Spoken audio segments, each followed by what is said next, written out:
You know, it's interesting because when you're talking about the different stages, what's the name of that? There's a dog that when it's born it has all this loose skin, and as it grows into its skin. Shar-Pei? Is that the name of it? I think so, maybe so. Yeah, I've often thought that that's how we are as human beings. We grow into, and that's what you're talking about, we grow into who we truly are. Aren't we? Except that as I keep getting older and keep growing, I'm discovering some of those fat things that I was supposed to be growing out of, and I asked Rachel, the makeup lady, she couldn't do anything about that. But that's, never mind. She's pretty good, though. She's pretty good, but anyway, yes. Well, I do. It's amazing. It's amazing what happens when we stay open and curious. Because you said your words were something like you found another level of yourself. The best way that I can describe what happened to me was that I woke up into a life that I knew was authentic.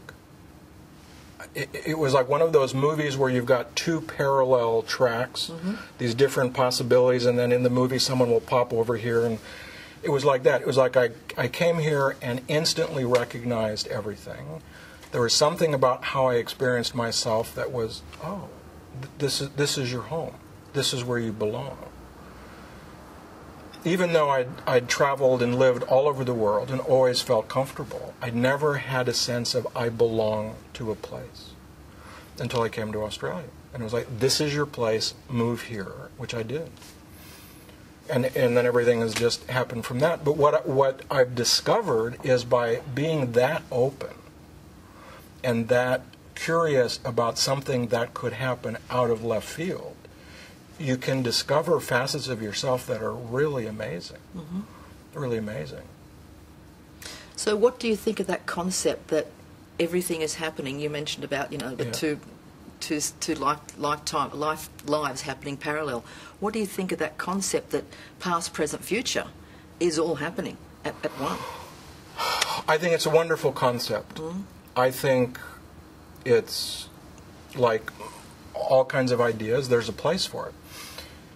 I happen to believe in the Disneyland metaphor, like an amusement park.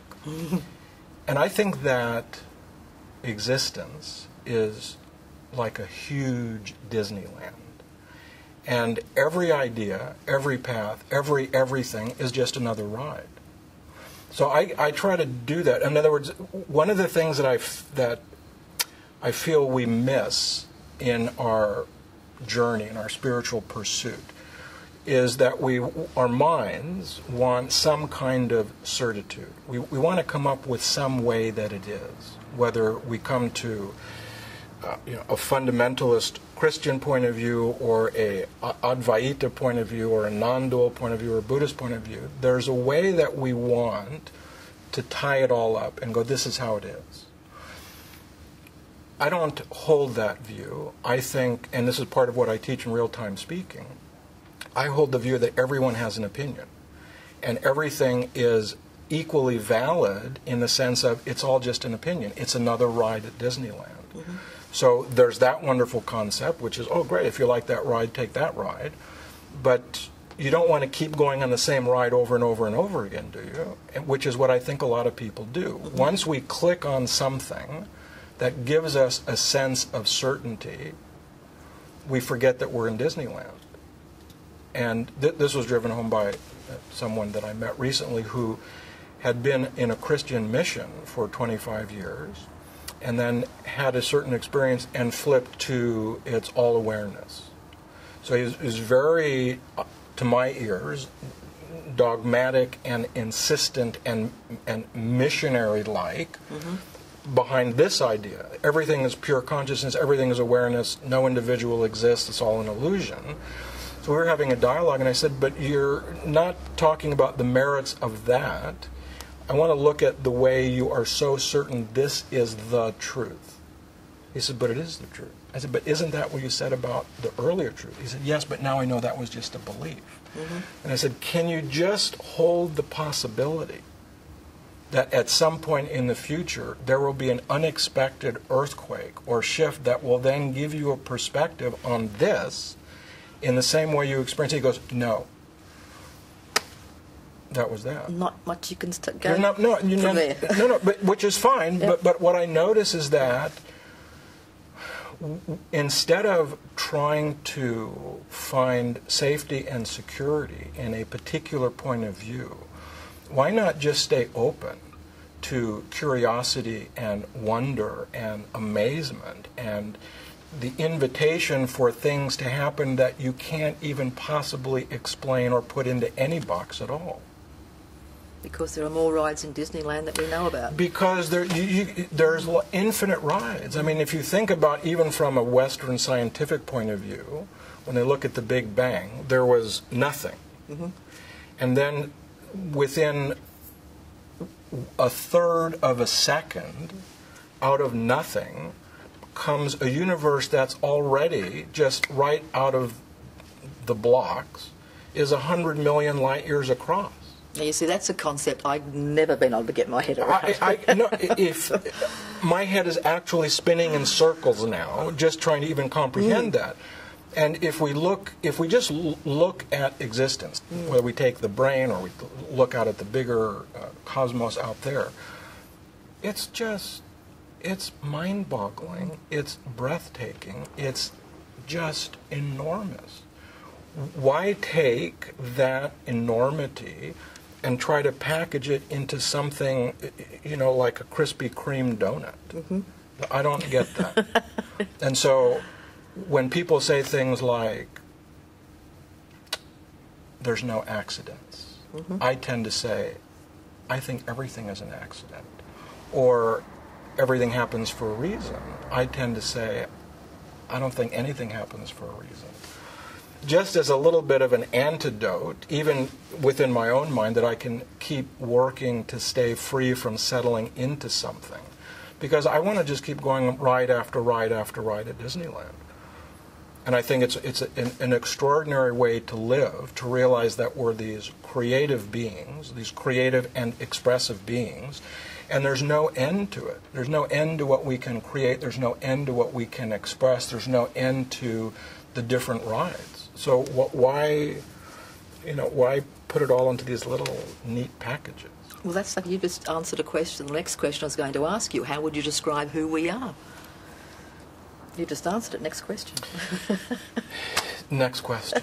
Absolutely. Did you want to add some more to that, though? How you would describe?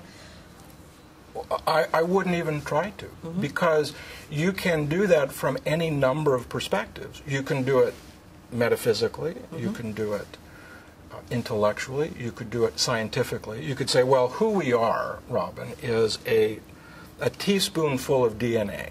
Mm-hmm. That's true at one level. You could say, well, who we are is an optical illusion, because really you're 99.9% space. You could just keep making up who we are, and I'm like, great. All of it's true. Yeah. All of it's true. So it's a big game. It's a huge game. It's a huge game. And I'll tell you where the relevance of this is for me is in the real-time speaking. One of the issues that almost everyone has is the fear of criticism, mm-hmm. the fear of judgment, the fear of being misunderstood by others. And I explore with them that in order for that to be true, they're putting the opinions of others, the criticism or the judgments of others, on a vertical axis. Mm-hmm. That Paul's point of view over there is truer than yours and mine. And so when he says something, you and I have to quake, because that's the truth. So what I ask them to do is just take that vertical axis, turn it into a horizontal axis. Mm-hmm. So everything is equal on this spectrum. So what we have is everyone's opinion. So I got caught in, for a number of years, because of a teacher that I had installed him at the very top of the vertical axis.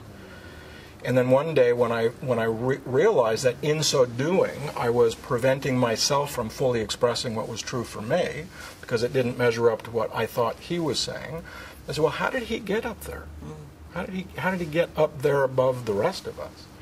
I said, well, the PR brochures said such and such, and the books said such and such, and all right, but who really put him up there? And I said, oh my God, I did. I said, not that I want to take him down. I don't want to do the tall poppy thing and denigrate him and disrespect him. But there's got to be some place in which, given the magnitude of the mystery of existence, we can just coexist on a horizontal axis and go, that was how he saw it, and this is how I see it. So there's a wonderful way in which to take the vertical, make it horizontal, is very liberating if we want to be liberated in that way. So we can even have our own opinions and realize they're just our opinions. At that moment in time? At that moment in time. I have tons of opinions. People often come up and go, you're so opinionated, you're so arrogant, you're so American, you know. And I just kind of take that in and go, thank you.